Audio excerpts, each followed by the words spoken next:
দর্শক, খুবই একটি আকর্ষণীয় শিরোনাম দেখে উদ্বুদ্ধ হলাম আপনাদের সঙ্গে শেয়ার করার জন্য। টাইম ম্যাগাজিনকে ডক্টর ইউনূস, ট্রাম্প ব্যবসায়ী, আমরাও একজন ব্যবসায়ী পার্টনার চাই।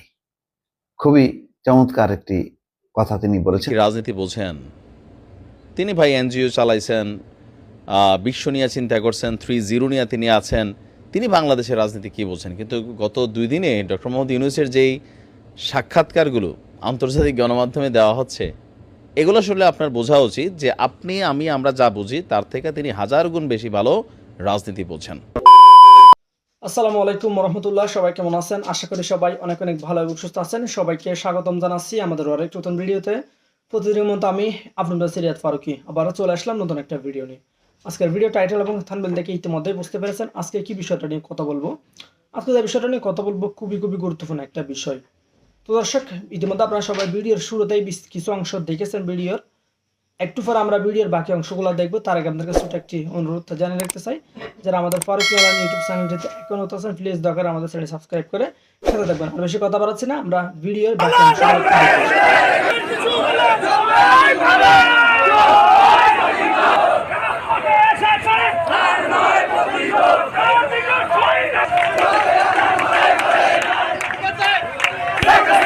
দর্শক, খুবই একটি আকর্ষণীয় শিরোনাম দেখে উদ্বুদ্ধ হলাম আপনাদের সঙ্গে শেয়ার করার জন্য। টাইম ম্যাগাজিনকে ডক্টর ইউনূস, ট্রাম্প ব্যবসায়ী, আমরাও একজন ব্যবসায়ী পার্টনার চাই। খুবই চমৎকার একটি কথা তিনি বলেছেন, নতুন একটি ধারার কথা তিনি সামনে এনেছেন। এই খবরে বলা হচ্ছে, অন্তর্বর্তী সরকারের প্রধান উপদেষ্টা ডক্টর মোহাম্মদ ইউনূস যুক্তরাষ্ট্রের প্রখ্যাত টাইম ম্যাগাজিনকে এক সাক্ষাৎকারে বলেছেন, ট্রাম্প একজন ব্যবসায়ী, আমরাও একটি ব্যবসায়ী পার্টনার চাই। আমরা কোনো সংকট থেকে উত্তরণের জন্য হাত পাচ্ছি না। অর্থাৎ আমরা ব্যবসায়ী পার্টনার চাই সামনের দিনে এগিয়ে যাওয়ার জন্য, কিন্তু কোনো হাত পাচ্ছি না তার কাছে যে আমাদেরকে কোনো সাহায্য দাও। যুক্তরাষ্ট্রের নবনির্বাচিত প্রেসিডেন্ট ডোনাল্ড ট্রাম্প গত 31 অক্টোবর সামাজিক যোগাযোগ মাধ্যম এক্সের একটি পোস্টে বাংলাদেশের হিন্দু, খ্রিস্টান ও অন্যান্য সংখ্যালঘুদের বিরুদ্ধে সহিংসতার নিন্দা করেছিলেন। সেখানে বলা হয়, বাংলাদেশ এখন সম্পূর্ণ বিশৃঙ্খলার মধ্যে রয়েছে। টাইমের প্রতিবেদনে বলা হচ্ছে, ডক্টর ইউনূস এই ব্যাপারে আত্মবিশ্বাসী যে তিনি ডোনাল্ড ট্রাম্পের সঙ্গে এই নিয়ে কথা বলতে পারবেন। ডক্টর ইউনূস বলছেন, আওয়ামী লীগের যারা হত্যা নির্যাতনের জন্য দায়ী তাদের জবাবদিহিতার আওতায় আনা হবে। বিচারে অপরাধী প্রমাণিত না হলে তারা নির্বাচনে অংশগ্রহণের অধিকার পাবে। যারা অপরাধী নয় তারা নির্বাচনে অংশগ্রহণের জন্য অন্যদের মতোই স্বাধীন। তাদের বিরুদ্ধে রাজনীতির মাঠে লড়তে হবে, অর্থাৎ আওয়ামী লীগের বিরুদ্ধে রাজনীতির মাঠে লড়তে হবে।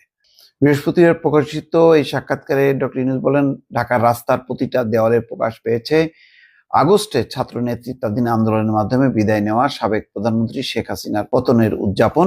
মাইলের পর মাইল দেয়াল জুড়ে আঁকা হয়েছে বিদায় এই শাসকের কার্টুন। যাই হোক, এখন প্রশ্নটা হলো যে ট্রাম্প প্রেসিডেন্ট হওয়ার পর কি ইউনূস সাহেব বিপদের মধ্যে পড়বে কিনা, বা অন্তর্বর্তী সরকার এই সরকারকে স্বীকৃতি দেবে না, এই সরকারকে অসাংবিধানিক বলা হবে, এমনকি অর্থনৈতিক স্যাংশন দেওয়া হবে, এমন কথাও আছে।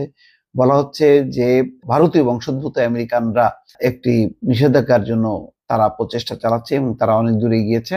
তারা বলেছে যে বাংলাদেশে যে সংখ্যালঘু নির্যাতন হয়েছে, যেটা ট্রাম্প বলেছে, সুতরাং ট্রাম্পের এই কথা বাস্তবায়ন করতে হবে। কিভাবে?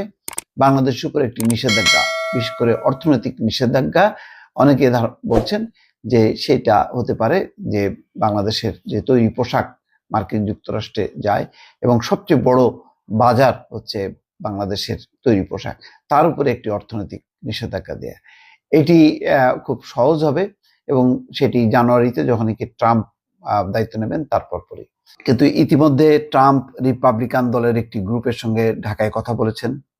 তারা বলেছেন যে রিপাবলিকান পার্টির শীর্ষ নেতারা বাংলাদেশ সফর করুক, তারা আসুক, দেখুক যে বাংলাদেশে গণ অভ্যুত্থান হয়েছে, গণ আন্দোলন হয়েছে এবং শেখ হাসিনার যে ফ্যাসিবাদী শাসন 15 বছর ব্যাপী, তার মাত্রা কেমন ছিল আর বর্তমানে কেমন আছে সেটি তারা যাতে সরেজমিনে এসে দেখে। এবং তিনি খুব আশাবাদী যে ট্রাম্প ক্ষমতা আসার পর মার্কিন পররাষ্ট্রনীতি অনুযায়ী ঠিকই তারা বাংলাদেশ যে আমেরিকার বন্ধু সেটি তারা অনুধাবন করবে এবং সেভাবেই বাংলাদেশের সাথে সম্পর্ক রক্ষা করে চলবে। এটি নিয়ে একটি জল্পনা কল্পনা আছে। সম্ভবত ট্রাম্প জানুয়ারিতে ক্ষমতা আসার পর এই জল্পনা কল্পনা বা নানা বিশ্লেষণ হয়তো আরো তীব্রতা পাবে। দর্শক ভালো থাকবেন, আল্লাহ হাফেজ। কেউ কেউ বলেন যে ডক্টর মোহাম্মদ ইউনূস তিনি কি রাজনীতি বোঝেন? তিনি ভাই এনজিও চালাইছেন, বিশ্ব নিয়ে চিন্তা করছেন, 3-0 নিয়ে তিনি আছেন, তিনি বাংলাদেশের রাজনীতি কি বোঝেন? কিন্তু গত 2 দিনে ডক্টর মোহাম্মদ ইউনূসের যেই সাক্ষাৎকারগুলো আন্তর্জাতিক গণমাধ্যমে দেওয়া হচ্ছে, এগুলো আসলে আপনার বোঝা উচিত যে আপনি আমরা যা বুঝি তার থেকে তিনি 1000 গুণ বেশি ভালো রাজনীতি বোঝেন।